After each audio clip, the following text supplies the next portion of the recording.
Syekhuna, Syekhuna, Syekhuna Kiai. Wa taqaddama hadits Umar alladzi qala Rasulullah sallallahu alaihi wasallam fi hajjatil wada, dalam haji wada, inna awliya Allah, sesungguhnya wali-wali Allah, al-musallun, adalah orang-orang yang salat. Wa man yuqimus shalawatil khamsa, dan orang yang menegakkan salat 5, allati katabahunna, yang telah mewajibkannya Allah. Wa yasumu Ramadan, dan dia puasa Ramadan. Wa yahtasibu shaumahu, dan dia berharap pahala dengan puasanya. Wa yu'ti zakah, dan dia membayarkan zakat. Wali-wali Allah adalah orang-orang yang salat, menjaga salat 5 waktu, puasa Ramadan, dan berharap pahala dari puasanya, dan membayarkan zakat. Enak betul jadi wali itu. Jadi sudah wali semua berarti di sini ini. Iya, sudah wali semua. Tapi wali itu ada tingkatan-tingkatan. Orang tuh baru masuk Islam, asyhadu alla ilaha illallah wa asyhadu anna Muhammadar Rasulullah, itu pun juga sudah wali. Wali tingkatan pertama, tingkatan TK, santri tingkatan TK. TK itu ada 2, TK A, TK B, TK kecil, TK besar. Terus nanti baru tingkatan kelas 1, kelas 2, kelas 3, kelas 4. Nah. Kalau Allah Subhanahu wa taala tidak mencintai seseorang, dia tidak mungkin bisa mengucapkan asyhadu alla ilaha illallah. Karena asyhadu alla ilaha illallah itu tanda Allah itu cinta pada seseorang. Tapi cinta bertingkat-tingkat. Itu yang baru mengucapkan syahadat belum sholat juga tingkatannya di bawahnya. Sholat tingkatannya naik lagi, zakat tingkatannya naik lagi, puasa tingkatannya naik lagi, ngapalin Quran tingkatannya naik lagi, berjuang tingkatannya naik lagi, zikir siang malam tingkatannya naik lagi. Tapi semua itu secara umum bisa dikatakan wali-wali Allah. Tapi wali-wali Allah yang tingkatan bawah, tingkatan atas. Semua orang Islam itu wali Allah. Paham? Ini wali tingkatan pertama. Bukan berarti sama dengan Syekh Abdul Qadir Jailani, bukan. Wali juga Syekh Abdul Qadir itu, tapi tidak berarti Syekh Abdul Qadir itu sama dengan sahabat, tidak. Sahabat itu wali juga, tapi tidak sama dengan Sayyidina Abu Bakar. Itu walinya wali Sayyidina Abu Bakar itu. Karena semua orang yang sholat, zakat, puasa, haji itu, sholat, zakat, puasa, bayar zakat itu dikatakan dalam ini adalah wali-wali Allah, maka semestinya kamu semua menghormati semua orang Islam. Karena kalau kamu tidak menghormati umat Islam, walaupun di situ amalannya masih lemah, kalau kita tidak menghormati, nanti berarti kita ini menghinakan wali-wali Allah. Menghinakan wali Allah itu bahaya, dosa besar. Maka hormatilah umat Islam di mana saja, tapi bukan berarti dibiarin. Kalau Ramadan ada orang nggak puasa, jangan dibiarin. Assalamualaikum, masya Allah. Kita haus-haus sebentar di dunia, Pak. Nanti di akhirat selama-lamanya tidak haus. Tapi kalau kita tidak mau haus karena Allah di dunia, nanti 50.000 tahun akan haus di padang mahsyar. Berani bilang itu? Berani nggak? Nah, itu bagian dari penghormatan.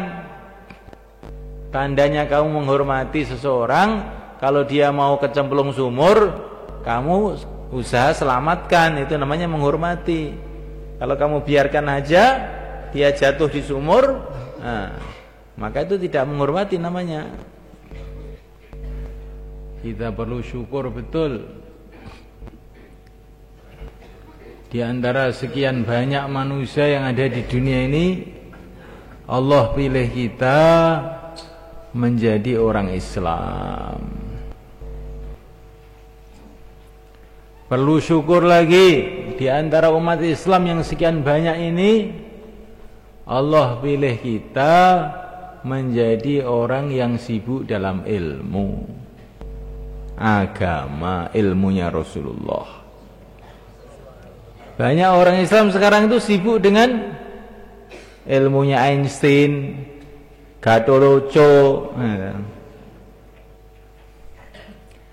ilmunya manusia-manusia biasa. Allah telah tolong kita sekarang untuk sibuk dalam ilmunya Sayyidul Anbiya, pimpinan para nabi, para rasul, ilmu istimewa, ilmu yang akan membangun dunia dan akhirat, membangun surga, ilmu agama.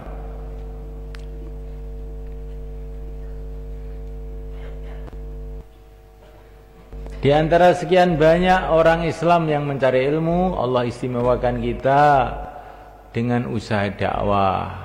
Kita syukuri lagi. Karena dakwah itu seperti benteng, tanpa dakwah maka kita ini seperti hidup tanpa benteng. Entah siang entah malam dibiabat sama musuh. Di antara sekian orang dakwah Allah istimewakan kita ini dalam suasana yang baik, suasana zikir, suasana Quran, ini kita syukuri lagi. Insyaallah ya.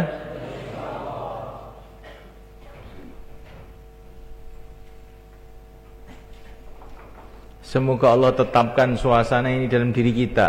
Amin. Keluarga kita, anak cucu kita, kampung-kampung kita, dan umat Islam seluruh alam. Ini mahal ini, sore-sore begini ya. Kalau orang kafir ya, jadi orang kafir memang bahan bakar neraka. Ini orang Islam sore-sore begini kebanyakannya apa? Ya duduk, dengar musik, terus apa? Olahraga macam-macam. Kamu duduk zikir, ngaji Quran, masya Allah. Ini kalau dilihat dari langit itu indah sekali gitu. Malaikat-malaikat pun takjub. Kok ada kayak begini ini? Nah.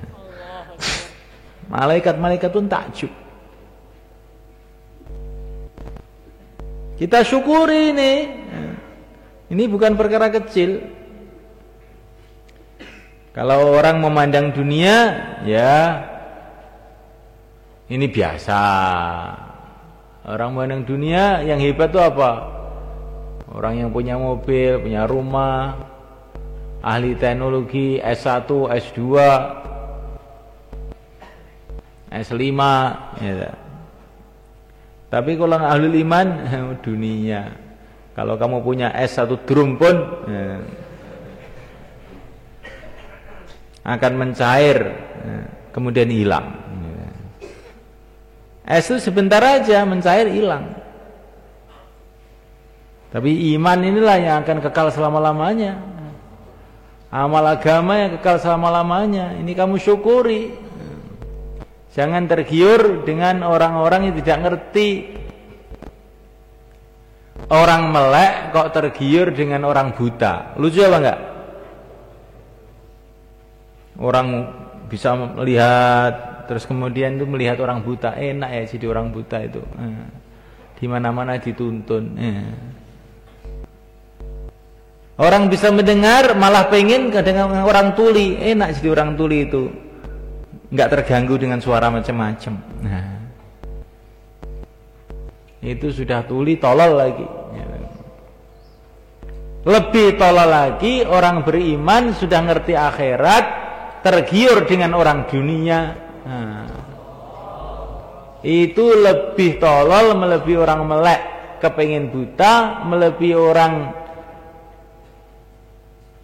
bisa mendengar, malah iri dengan orang tuli. Enak orang kafir itu sudah nggak tahu akhirat, nggak tahu apa-apa, sehingga hidupnya kayak binatang, jungkir balik. Seenaknya enak ya, puasa yang makan, terus ngerokok, terus enak ya. Kamu itu manusia ingin jadi ayam.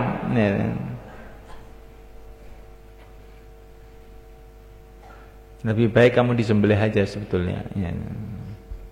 Jadi ini perlu kita syukuri. Ini kalau kita tidak syukuri, nanti tahu-tahu kita terseret dalam hal-hal yang buruk itu nggak terasa. Insyaallah.